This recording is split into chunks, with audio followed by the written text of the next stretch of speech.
из 27 тысяч на сегодняшний день выловлено 20 тысяч.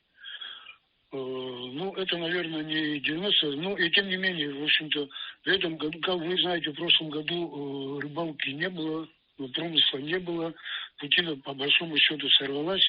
Но в этом году есть рыба, и промысел идет активными темпами. Ну, при ведении промысла, как известно, не может быть, чтобы не были допущены определенные нарушения. Нарушения определенные в правилах рыболовства. Но на сегодняшний день, я скажу, одним из основных видов нарушений – это нарушение 50-метровой зоны. На сегодняшний день зарегистрировано только два таких нарушения.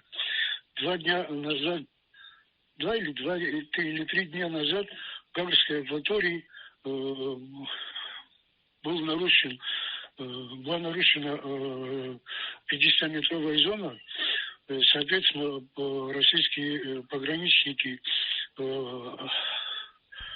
совместно с нашими районными инспекторами составили необходимый материал, и корабль был доставлен сюда, в порт Сухум, и где идет дальнейшее разбирательство.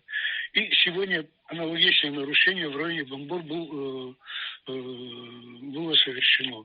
Тоже доставлено в Сухум, и инспектора завтра, послезавтра будут заниматься этим, и потом будет вынесено определение.